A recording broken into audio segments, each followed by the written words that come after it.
Here's a self-questionnaire to see if you're fat adapted. There are two goals with the ketogenic diet. One is to get into a state of ketosis, that's step one. But step two, and the one that's not talked about enough, is establishing a level of fat adaptation where your body knows how to use fats as a fuel source. So you're starting to truly reap the benefits of a ketogenic diet, not just having ketones in your system.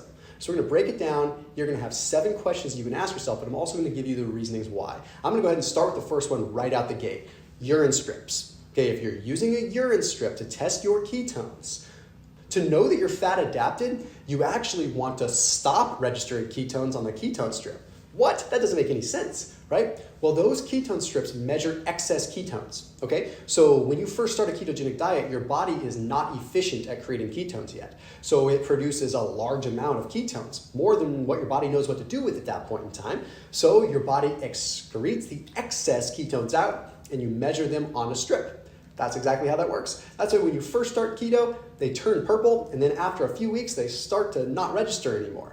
So you want to get to a point where when you're using those ketone strips, you're registering a very light level of ketones, if any ketones, which sounds so ludicrous, but that tells us that our body is adapted and is now efficient at utilizing the ketones, and we're no longer excreting excess ketones. Please do hit that red subscribe button down there in the bottom right-hand corner. Awesome keto content, fasting content, all leveraging science and biochemistry. Also turn on the little bell button to turn on notifications. And then after this video, check out my friend's company. This stuff is awesome. It's called Natola. Okay, it's from a company called Visionary Foods. I'm really good friends with the lady that started it. It is the cleanest keto granola I have ever experienced. Okay, you would not even think that it's keto. You have to try this stuff. It is made with monk fruit. There's no erythritol, nothing funky, nothing weird. It's almond flour. It's got coconut flour. It's got a little bit of carrot in it to give it a little bit rounding out that flavor. You can have it with milk. You can crumble it up and use it as a pie crust. I give it to my kiddo, my wife. The stuff is just awesome, and she's a really cool lady, and 10% of any of the revenue that's coming in from this is going to support Operation Underground Railroad. So really, really cool company. So check them out down below in the description. The second question with this questionnaire is, can you go 6 hours without eating comfortably? Okay, it's a little bit subjective because once I put this seed in your head, you might be thinking a little bit differently. But it's important to remember. Okay, here's what happens. When you get into a fat adapted state, you now have a portfolio of fat burning and utilization enzymes that break down fat via beta oxidation. So what this means is that you have the enzymes available to use fat. Prior to starting a ketogenic diet, you didn't have as many of them. So if you were to go 4 or 5 hours without food, your body would be barking at your brain like crazy to get carbs in you, to eat, because you don't have enough enzymes on hand to start pulling from your body fat stores. But now that you're fat adapted, your body has the ability to just, well, hey, there's no food, no big deal, no sweat off my brow. I can start burning fat from the tissue because I'm equipped with the enzymes. So if 6 hours just seems like a breeze, there's a good chance that you're fat adapted. The next one is, does your heart rate come down quite quickly after doing some cardio? Okay, you may have found before doing a ketogenic diet that whenever you would do like a minute of moderate intensity cardio, your heart rate would just take a while to come back down. And when you first start keto, it really takes a while to come back down because your body's kind of in shock and it's looking for fuel. It's not running efficiently. Remember, at the beginning of a ketogenic diet, you run some sprints, you're gonna be winded because your body is looking for carbs that, surprise, they're not there. But it's not quite ready to run on fats yet because it hasn't built up the portfolio yet. So you're in this just gray area of just gobbledygook where you can't use anything.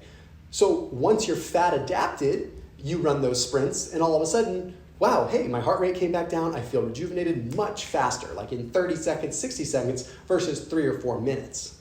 The next one is simple. Are you craving carbs frequently? Kind of an obvious one. Again, subjective to some degree, but are you craving carbs? And once the carb cravings stop, it's usually a pretty clear indicator that you're not really needing them anymore and you're fairly fat adapted. We'll just leave that one right there for a minute. The next one is a really cool one. It's one that I thought of, one that I tested out on myself and many clients that I've worked with. Does MCT oil actually energize you? If you're not fat adapted, if you are not truly in a deep enough state of ketosis to be fat adapted, MCT oil, although a perfectly good oil, is probably not going to do a whole lot for you. But if you're fat adapted, your body knows how to take that MCT oil, turn it right into ketones, and turn it right into eventually acetyl coenzyme A and giving you energy. So a good way to test is, well, if you take a tablespoon of MCT oil right now, do you actually in 10 minutes feel a legitimate energy increase? Again, somewhat subjective. Now that I planted the seed, you might feel it or not, depending on how much you want to be fat adapted. But I notice it. If I go off of keto and then I have MCT oil, flatline. It doesn't do anything. It doesn't hurt me, but it doesn't help me. But if I'm deep in ketosis and I'm fat adapted and I have that tablespoon of MCT oil, whoa, my brain is lit up. Which leads me to my next one. Is your brain lit up? Do you feel a lot more brain energy? That first foggy period of transitioning into ketosis, it's not abnormal for your brain to feel kind of cruddy. Okay, you're not used to using fat. But once you are in ketosis and you're fat adapted, the mitochondrial shift within your brain occurs, where ketones are actually now allowed to be used as a fuel source. Your brain doesn't just magically start using ketones the moment you're in ketosis. It takes a little bit of time to develop the framework, so to speak, and the infrastructure for your brain to thrive on it. It also takes time for our brain-derived neurotrophic factor to elevate and actually give you the neuroplasticity and new neural connectivity that you want to really have that heightened brain function. It's, again, subjective, but you add all these things up and they start to really equal fat adaptation. And the last one, which is kind of a weird one, is your blood glucose goes up. That's right. If you're someone that is into measuring your ketones, measuring your blood glucose, it's not abnormal for your blood glucose levels to go up. Why? Because it's called peripheral insulin resistance, and it's perfectly normal. Your body is now thriving on using fats. You've become fat adapted. So now your body has glucose in the bloodstream just from protein breakdown, from gluconeogenesis, from all kinds of things, the Cori cycle. Point is that you have excess glucose in the blood that isn't really getting utilized.